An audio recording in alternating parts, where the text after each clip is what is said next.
Hello Phonic TV, it's John.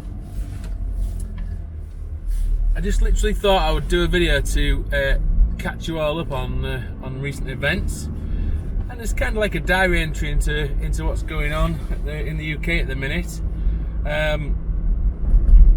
So yeah, coronavirus, COVID-19.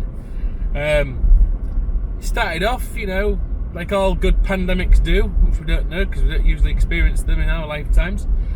Pandemic is basically everywhere. It's in all countries pretty much. Hi, if you're new to this channel, please hit the like button and the subscribe button. We'd love to have you on the channel for longer. If you have anything you'd like to say to us about any of our videos or anything you've seen on any of our videos, please drop something down in the comments down below. We're very happy to chat in the comment section. We love a bit of that. And thank you for joining us. So pandemics are all around the world, so there aren't many countries that are affected by this. And the scary thing about the coronavirus is there is no cure for it or vaccine. And quite frankly, we could be maybe a year away from something like that, according to the experts.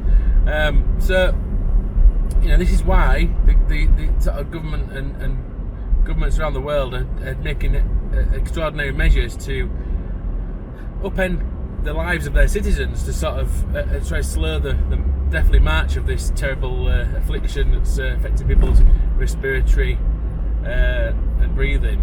I mean, people are dying from this. I mean, at the time of doing this video, 104 people in the UK have died. Thousands have been affected. 65 have recovered, so good for them. But it's fear, so people are scared to shake hands. People are coming near each other. But like all pandemics and national emergencies, you see the best and you see the worst out of people. We've got panic buying of toilet rolls. Toilet rolls, my God. At the end of the day, that isn't even a symptom. Diarrhea isn't a symptom. The thing is, what's the point of stockpiling toilet rolls if you're going to sit at home? I just don't get it. And the panic buying food, not just any old food, generally in the Bridlington area, fresh food. So again, it's not very smart if you're going to prep for long periods of isolation, because you're going to need dried goods or tinned goods, aren't you? You're not going to be looking at the alternative. So it's not really the right thing to what people are doing, the way they're reacting. They're panicking like usual, because like children. But yeah, it's gone to another level. It started off with wash your hands. Then it went, don't go out unless you have to. Then it, try and work from home. Then it was, don't go to pubs. And everything from here to Timbuktu has been cancelled, whether it's the cinema, Glastonbury, cinema release like James Bond, which really wound me up. Football's been cancelled. End of the world for a lot of people, not me. But it has a knock-on effect. Life stands still. I mean, our holiday in April, Centre Parks has shut down. I was really looking forward to that family time, but no, not happening. And now, a bombshell, the government has escalated again, and they're shutting the schools. The schools on Friday are closed. Scary times, and this is all down to escalation of an unknown disease, an unknown virus. And the thing about that is, it's all done through mathematical models. So the experts are feeding data into mathematical models. But like anything, you can't really, if you aren't getting enough data, you aren't measuring the thing, you don't know if it's as serious as it is or not. I mean, there's one argument that many people who I know think that maybe we all had it before, because in sort of January everyone had a persistent cold, cough, felt under the weather, and then it went away again. That could have been it. We all could have had it and seen it off. We all could be immune, but fear and lack of information leads us to sort of suggest we should shut down the whole country.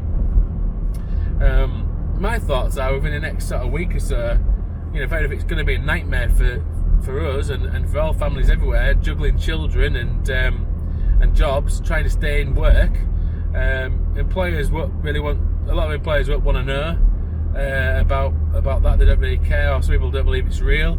Either way, the repercussions of the government's decisions are real. and keeping people off work is a big thing. So, how these people are going to be able to juggle, because you're not meant to give your children to your grandparents or your family members because they're elderly and at risk from maybe dying from the disease if they were to catch it. So if they were to catch COVID-19, somebody who had underlying health issues, these are the people who are actually dying. So you don't want to kill off your nan, do you? It's one of them. But equally, what else do you do? We're looking at sort of pooling resources with our friends and sort of overlapping where we can. But I think, to be fair, all this there'll be a load of panic about that. Everyone will get stressed out about that, and then I think we'll just become full-on lockdown. I think the government will lock maybe cities first, large cities, and once they've got the handle on that, because you can't lock anywhere down unless you've got food, security, water, and a routine. Once you've locked those down successfully, I think then it will roll out to the rest of the country, and it'll all be sort of controlled like that. So I think we are looking at a lockdown, but then lockdowns are going to be frustrating. It's going to be hard. People are going to get even sillier than they are now, because that's what's happening. If people are going to stockpile food and toilet rolls now, what's it going to be like in 3 or 4 months' time? Hopefully the Army and the reserves and the COVID-19 task force that they're putting together, they will be able to hopefully police this and bring some fairness to it, as quite frankly we all lose our minds, because people they already are, so why expect anything any different? It's terrible times, it's unprecedented times.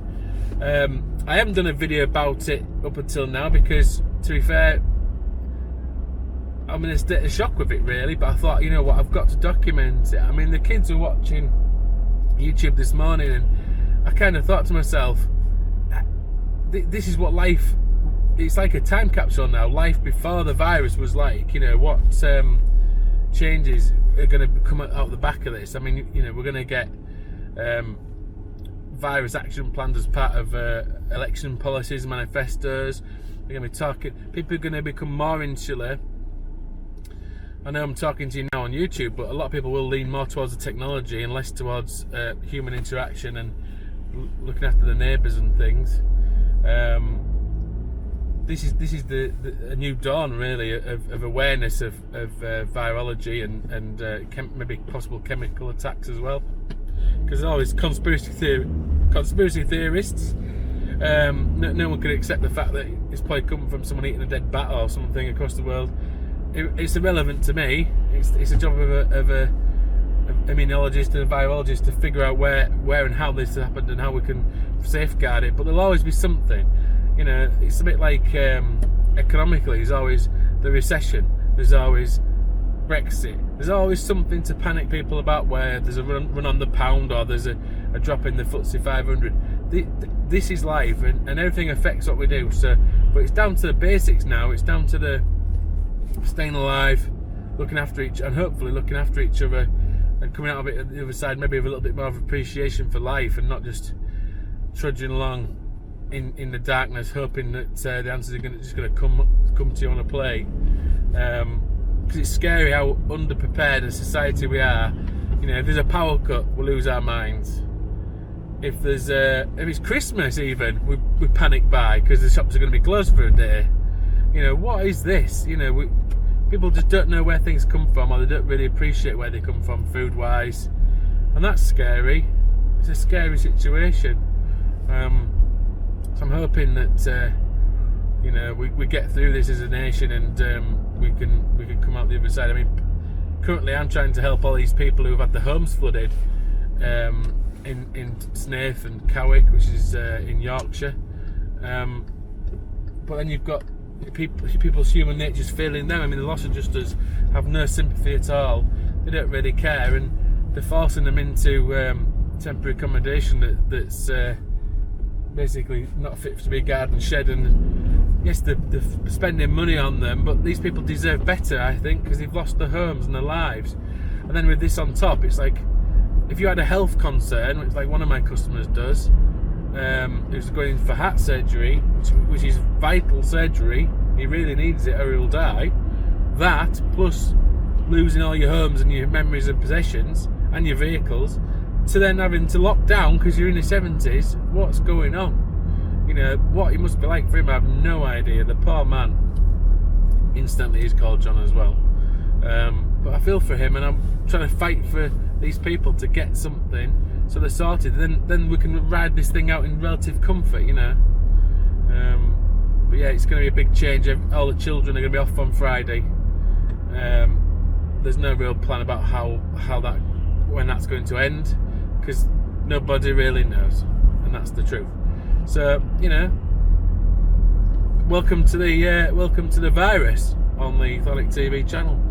I'm a little bit behind the curve, like I said. That's just the way it is. But if we're going to end up on a full lockdown, expect daily uploads. Because I won't be doing anything else, I don't think. I guess from a caravan industry point of view, the other thing about lockdown and things, a lot of park owners are very resilient to this, and they're sort of, well, why not come to our parks because we're in the countryside, we're out of the way. I totally get that. A lot of the big groups are shutting down their complexes and their facilities, again letting people use their caravans, because not many people you're out with the sticks, you are out of the way. But it's not really down to what the government does, and I think the keep calm, carry on sort of mentality really works in this scenario. But at the end of the day, if the government's telling you do something, you might as well just get on and do it, because at the end of the day, that's more important, to beat the thing, get out of the way and get back on with our normal lives. So that's sort of the industry in a nutshell. The manufacturers are struggling. Obviously, troubling times, not struggling, no, it's a bit of a strong word, but they are sort of muddling through it because it's all unprecedented. So, you know, watch this space and we'll see what tonight's Boris Johnson press conference brings.